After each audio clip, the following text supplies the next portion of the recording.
We're always looking for opportunities to be able to make sure that our technology and our companies are the ones that are providing that.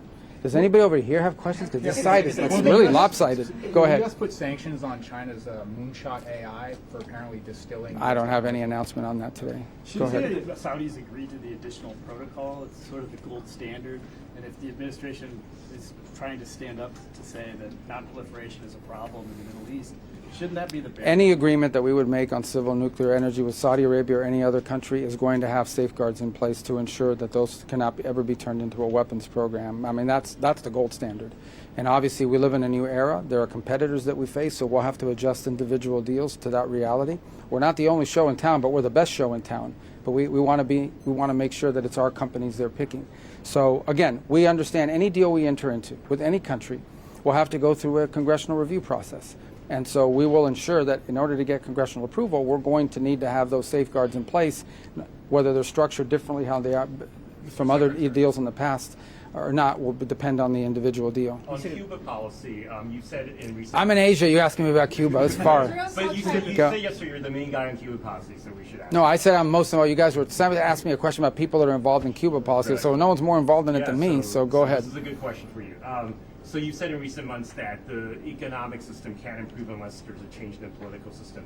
But you've been very vague about what that change in the political system would entail. Can you give us some more details with the Communist Party staying in power but a different leadership, with the Castros still being in power? So you want me to give you details on our plan? Yeah. Okay, not today. No, I'm not going to do that. I'm going to tell you this. No, here's what I told you, and this is the truth. The people who are in charge of the country don't know what they're doing. They don't know. They don't know how to fix their economy. They don't know they don't understand basic concepts. And I think the challenge that Cuba has faced for the last 15 years is they want to somewhat improve their economy, but they're afraid that if they improve it too much, they'll lose political control over people. That's the challenge that they face. So I think for us, we are looking for an opportunity to influence the direction that goes, because it's 90 miles from our shores, and we want Cuba to be prosperous. We want Cuba to be free.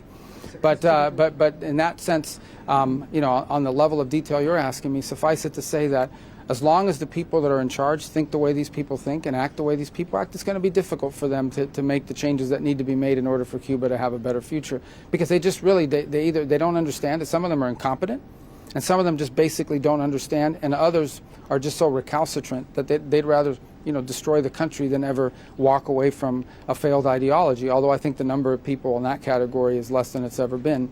But for the most part, it's just people that don't know what an economy is supposed to look like. They really don't. And because they've always relied on foreign sponsors. That regime has survived on subsidies from the Soviet Union and then from Chavez. This is the first time they don't have a sponsor that's giving them subsidies for free. And they don't know what to do with themselves, because all they've done is freeload off these countries for all these years. The people of Cuba deserve better than that. Did you have a question? Yeah. What are your thoughts on the appropriate defense spending for allies like Japan and the Philippines? What is my opinion on defense spending, appropriate defense spending? Well, we've communicated that to them. But look, at the end of the day, I still think that these are partners and allies, but we want countries to assume more responsibility for their own security. And for the most part, I think the countries in this region agree. And so the U.S. will continue to do its part. But by the same token, we're now, in many cases, dealing with advanced and wealthy economies who have the ability to spend more on their own defense, and they should. I think the primary responsibility of any government is the national security of their country. So, but I don't think it's a point of conflict between us and the region. Yes. South China Sea, are you looking to at least step up this support that you've mentioned, especially near the Ayungin Shoal, where the U.S. Commission DRT Sierra Madre is stationed? Yeah, look, again, we have a treaty agreement with the Philippines that we intend to keep. We have a treaty agreement with that we intend to live by. And we have had a long-standing defense partnership. We don't view that as a hostile act towards anybody. We view it as keeping our commitments to long-term allies with whom we have many shared values, shared history, and we hope shared future. Venezuela, you said that next month, I think, they're going to start this transition First week talks, of August, yeah. Yeah, between the interim government and the 2015 Assembly. The 2015 Assembly. Is there going to be a direct role for Maria Corina Machado and her opposition movement that one? Well, that's up to the Venezuelans to decide. I'm sure she can play a role if they allow, if they want her to. But the 2015 National Assembly is the government that we recognized up. That's the government we had recognized up until these changes when we have these interim authorities. But we think it's a really good development. In the end, I would say that in order for Venezuela to have the reconciliation that that country requires to move forward on all these other projects, every element of Venezuelan society needs to be represented. And obviously Maria Corina represents an important element of that. I mean, she's got supporters there and people that are supportive of her. And there are others as well. But a reconciliation process, we are there to facilitate it, not to dictate it.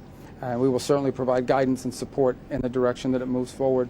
We think it's important for the country to do that. And there's a lot to work on. I mean, if you think about in a country like that, that's been under a regime now for 20 to 25 years, political parties have to transition from being street protest movements to electoral forces. You have to have a free and open press so you can communicate it. You have to have an electoral council that actually accurately count the votes. You have to have enough security in the streets to ensure that the ballot box is safe and people aren't being intimidated. There's a lot that goes into election. Then creating the infrastructure for an election that really was not invested in for a very long time, and in some cases they were hostile towards. So there's a lot of change to happen.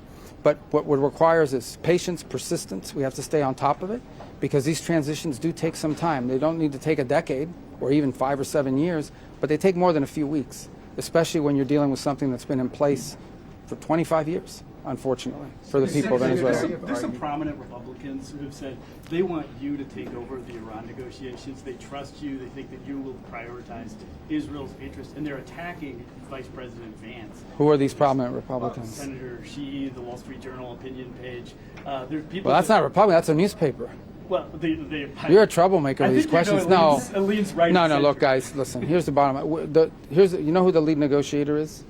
His name is Donald J. Trump, the President of the United States. That's who dictates our policy. He has a team of people that work together on this.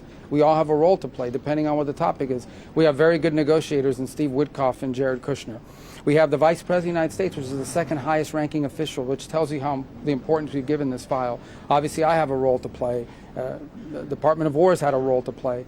That's how we approach it. This doesn't, I mean, it's a combined effort, and it always should be. Do you wish people didn't endorse you to take over the talks yourself? I mean, you're telling me about that, but that's not how our system works. That's not how this administration works. It starts at the top. The president is in charge, and he has a team of people that provide counsel and provide advice, but ultimately whose job it is to execute on the president's directive. We have a great team that works very well together. On that topic, we work well together on a number of topics. We work together as a team on Lebanon.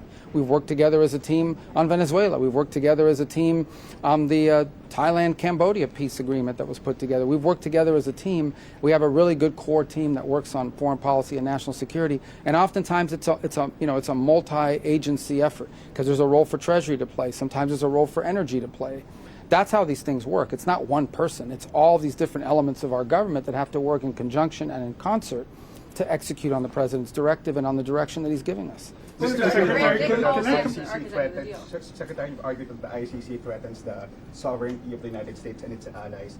How do you reconcile that position with the need for an international mechanism to hold perpetrators of war crimes and crimes against humanity accountable? Well, here's how I reconcile it. We're not members of the ICC. We never signed that treaty. We never joined it. And they somehow claim that they have a right, nonetheless, to go after non-treaty members and put heads of state and others in jail.